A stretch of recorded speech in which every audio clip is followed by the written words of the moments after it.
পেছনের ভাইরা শোনা যায়, না শুনলে হাত তুলে না বলছেন কেমনে? দেখছেন চালাকি, দেখছেন? অল্প অল্প হলে তো শুনছেন, বলতে পারতো হুজুর শুনতেছি কিন্তু কম শুনতেছি, কিন্তু একেবারে অস্বীকার করে বলছে না।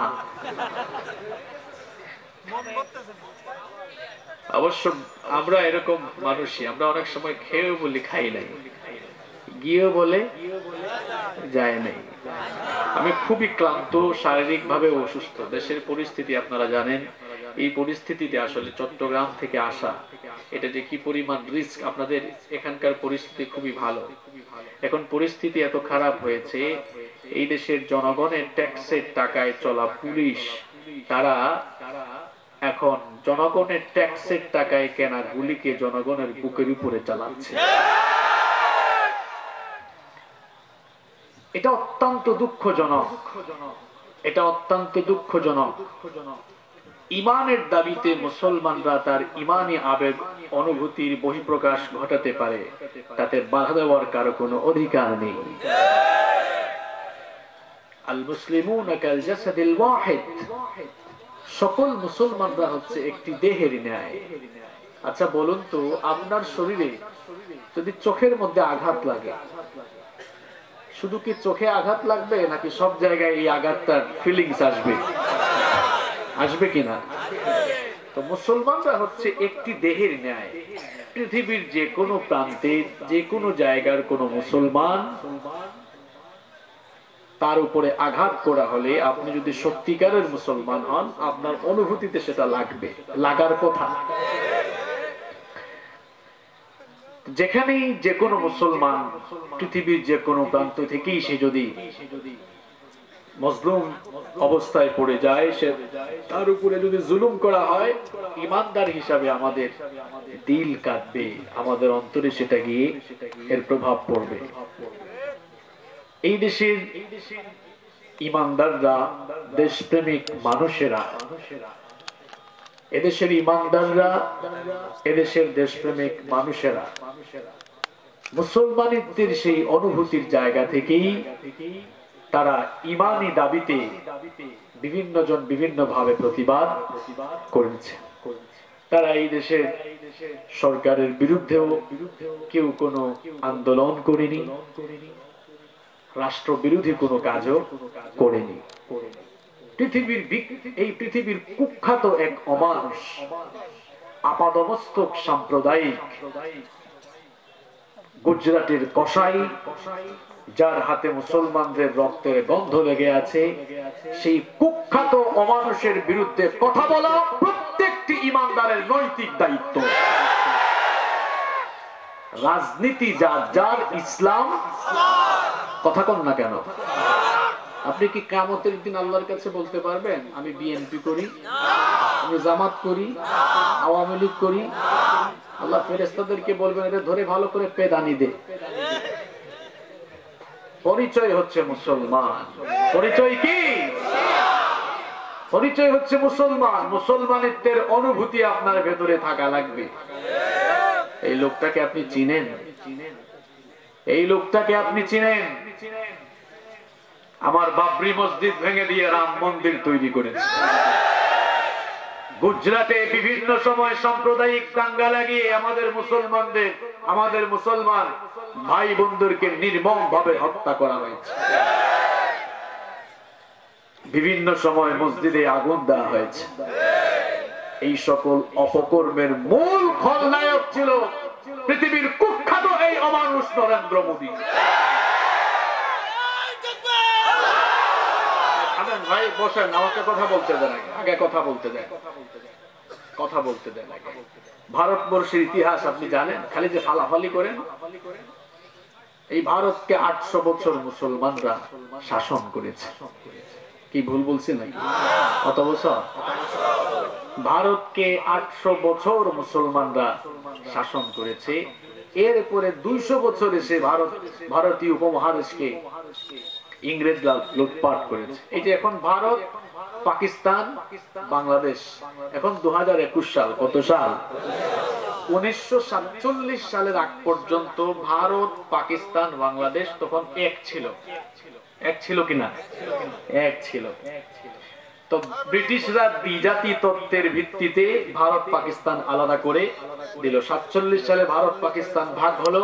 আর পাকিস্তানের এই জালেম গোষ্ঠী, আমরা ছিলাম পাকিস্তানের এক অংশ, তারাও ছিল আরেক অংশ। আমাদের উপরে এত জুলুম করেছে এই জানোয়ারগুলো, আমরাও আন্দোলন করে সংগ্রাম করে রক্ত দিয়ে এই দেশের স্বাধীনতা আমরা কিনেছি, ঠিক কিনা? 71 সালে আমার এই দেশ স্বাধীন হয়েছে। আল্লাহ আমার এই দেশের স্বাধীনতার জন্য যারা জীবন দিয়েছে, তুমি তাদের সকলের কবরকে জান্নাতুল ফেরদাউস বানিয়ে দাও। এই হচ্ছে বিভক্তির ইতিহাস। কিন্তু ভারতকে 800 বছর শাসন করেছে মুসলমানরা, এরপরে 200 বছর ভারতকে লুটপাট করেছে ইংরেজরা। 1947 থেকে 2021 এই 73 বছর ধরে ভারতকে শাসন করছে হিন্দুরা। ইতিহাস কি করে পাল্টে গেল দেখেন। 800 বছর ভারতকে মুসলমানরা শাসন করেছে, কিন্তু কোন মুসলমান শাসক কোনদিন কোন অমুসলিমের উপরে নির্যাতন করে নাই, কারো উপাসনালয়ে হামলা চালায় নাই, কোন মন্দির পুড়ায় নাই। আচ্ছা বলেন তো, যদি করতো, কমন সেন্স কি বলে? 800 বছরের শাসনের ইতিহাস, পৃথিবীতে এই ভারতীয় উপমহাদেশে কোন অমুসলিম খুঁজে পাওয়া যেত? করে নাই বলেই তো এখনো কোটি কোটি আছে। তার মানে স্পষ্ট, মুসলমান শাসকরা কখনোই অমুসলিমদের উপরে নির্যাতন করে নাই। আর বিধর্মী অমুসলিমদেরকে নিয়ে ঠাট্টা উপহাস করা, তাদেরকে গালিগালাজ করা, তাদেরকে আঘাত করা, তাদের মন্দির বা উপাসনালয় পুরানো, এটা কোনো মুসলমানের কাজ নয়। যদি কেউ এটা করে, সে মানবতারও দুশমন, ইসলামেরও দুশমন। অন্য ধর্মের মানুষকে ভালোবাসতে হবে, আন্তরিকতা দেখাতে হবে, মানবতা বোধ দেখাতে হবে। কারো ধর্ম পালনে কাউকে গিয়ে বাধা দেওয়া যাবে। এটা হচ্ছে আমার ইসলামের সমহান শিক্ষা এবং দীক্ষা। ইসলামের এই সমহান শিক্ষা এবং দীক্ষায় দীক্ষিত হয়ে মুসলমান শাসকরা ইসলামী মূল্যবোধের ভিত্তিতে এই ভারতকে 800 বছর শাসন করেছেন বলে কখনো কোনো অমুসলিমের গায়ে হাত তুলেন নাই, নির্যাতন করেন নাই, নিপীড়ন করেন নাই, কোন উপাসনালয়ে হামলা চালান নাই। এই হচ্ছে ভারতের 800 বছরের মুসলিম শাসনের ইতিহাস। এই ভারতের সুন্দর সুন্দর সকল স্থাপনা, কুতুব মিনার, শীষ মিনার, আগ্রার তাজমহল, লাল কেল্লা সহ ভারতের ইতিহাস, ঐতিহ্য আর সুন্দর সুন্দর সকল স্থাপনা সবকিছু মুসলমানদের হাতে করা। মুসলমানরা সব করলো, ফুলে ফুলে ভারতকে সাজালো। এরপরে ব্রিটিশ গুরু ভারতে 200 বছর এসে আধিপত্য বিস্তার করে ভারতকে লুটপাট করলো। 47 সালে ভাগ হয়ে যাওয়ার পর 47 থেকে 2021 এই 73 বছর ধরে ভারত শাসন করছে হিন্দুরা। 73 বছরের ক্ষুদ্র এই শাসন আমলে এরা ইতিহাসকে কলঙ্কিত করে ফেলেছে। এরা ইতিহাসকে কলঙ্কিত করে ফেলেছে, ইতিহাসকে পাল্টে দিয়েছে। যদি আমি বলতে চাই, ব্যাপারটা হলো এমন, যেই প্লেটে খেয়েছে ওই প্লেটটাই ছিদ্র করে ফেলছে। নুন খেয়ে গুণ গাইতে পারে নাই এরা। তোমাদেরকে পুষলো কারা? তোমাদেরকে ভারতবর্ষে রাখলো কারা? এই ভারতের স্বাধীনতা আন্দোলনের জন্য তোমাদের বাপ দাদারা রক্ত দেয় নাই। এই ভারতের স্বাধীনতা আন্দোলনের জন্য রক্ত দিয়েছে মুসলমানেরা। কিভাবে কি পেয়েছো, কারো চিল্লায় সিমনি খাইছো, কিছুই তো জানো না। 73 বছরের ক্ষুদ্র শাসন আমলে তোমরা কি করো নাই বলো? ইতিহাসকে এমন বিকৃত করে দিয়েছো। বিভিন্ন সময়ে সাম্প্রদায়িক দাঙ্গা লাগিয়ে আমার মুসলমান ভাই বোনদের উপরে তোমরা নির্যাতন চালিয়েছো। গুজরাটের এই গোসাই গুজরাটে সাম্প্রদায়িক দাঙ্গা লাগিয়ে বহু মুসলমান হত্যা করেছে। কাশ্মীরে বহু মুসলমান হত্যা করেছে। এই গত বছর দেখেছেন আপনারা তাবরিজ নামক এক যুবককে জয় শ্রীরাম না বলার কারণে তাকে নির্মম ভাবে পিটিয়ে পিটিয়ে হত্যা করা হয়েছে। কিন্তু আমার কোন মুসলমান কি পৃথিবীতে লা ইলাহা ইল্লাল্লাহ না বললে মেরে ফেলবো এরকম বলছে কখনো? এটা ইসলাম আমাদেরকে শেখায়। গরু জবাই করার কারণে তোমরা মুসলমানদের উপরে অত্যাচার করেছো। শত শত বছরের ঐতিহ্য বাবরি মসজিদটাকে ভেঙে দিয়ে তোমরা রাম মন্দির বানাচ্ছ। এই করোনা শুরু হওয়ার আগে দিল্লির মসজিদে আগুন দিয়েছ, মসজিদের মিনারে তোমরা পতাকা টানিয়েছ। কি ভুলে গেছেন নাকি আপনারা? এত কিছু দেখার পর যার কাছে ইসলামী অনুভূতি, মুসলমানিত্বের অনুভূতি বড় না হয়, দলীয় অনুভূতি, রাজনীতির অনুভূতি বড় মনে হয়, নিঃসন্দেহে সে ইসলাম থেকে মুরতাদ হয়ে গিয়েছে। তোমার কাছে ইসলামটা বড় হয় না কেন? এই দেশে শ্রীলঙ্কার রাষ্ট্রপ্রধান এসেছেন, মালদ্বীপের রাষ্ট্রপ্রধান এসেছেন, ভুটানের রাষ্ট্রপ্রধান এসেছেন, কেউ বিরোধিতা করেছে? বর্তমান পৃথিবীর কুখ্যাত দুই অমানুষ হচ্ছে ইমানুয়েল ম্যাক্রো আর নরেন্দ্র মোদী। এই দুইটা মানুষকে পৃথিবীর কোন সত্যিকারের মুসলমানরা ভালোবাসে না। ইমানুয়েল ম্যাক্রোকে পৃথিবীর সমস্ত মুসলমানরা ঘৃণা করে এই কারণে, কারণ তার দেশে রাষ্ট্রীয় পদে আমার নবীকে অপমান করা হয়েছে। আর পৃথিবীর কুখ্যাত মানুষ গুজরাটের কসাই নরেন্দ্র মোদীকে পৃথিবীর মুসলমানরা এই কারণে ঘৃণা করে, কারণ তার হাতের মধ্যে এখনো গুজরাট, দিল্লি আর কাশ্মীরের মুসলমানদের রক্তের গন্ধ লেগে আছে। এই লোকটাকে কোনো মুসলমান কখনো হৃদয় থেকে কংগ্রেচুলেট কিংবা তাকে কখনো রিসিভ করতে পারে না। আমার দেশের দেশপ্রেমিক মানুষগুলো, বাম রামেরাও তার বিরুদ্ধে কথা বলেছে, দেখেন না আপনারা? আমি যদি বুঝতাম যে শুধু টুপিওয়ালা দাড়িওয়ালা, তাও এক কথা। বামপন্থী যাদেরকে আমরা সবসময় কি বলি, আমরা বলি না, তারাই বলে আমরা বামপন্থী, বামজোট।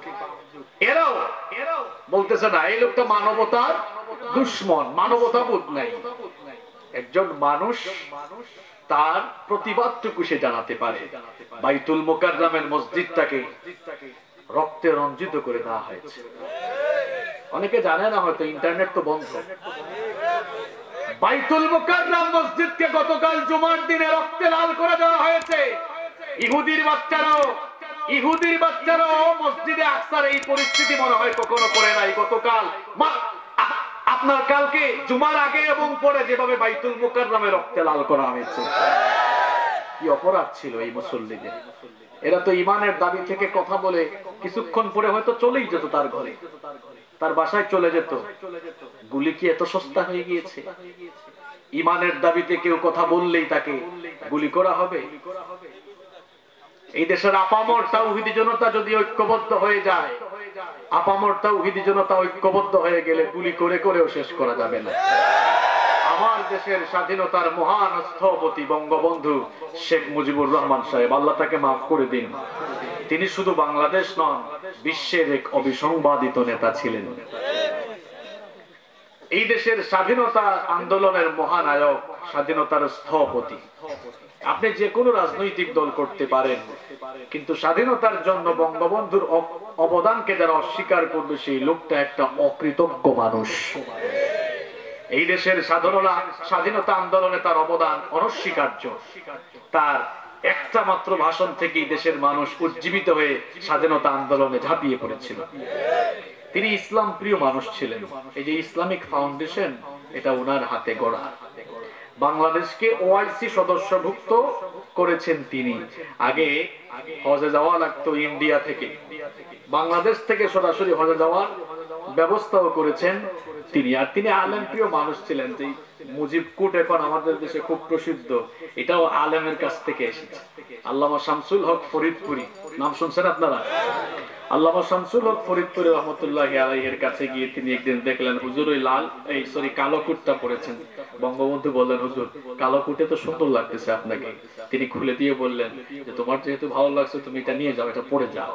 তিনি পড়লেন, তিনি কালো কুটটা গায়ে দিতেন, এখন সেটার নাম হয়ে গেছে কি?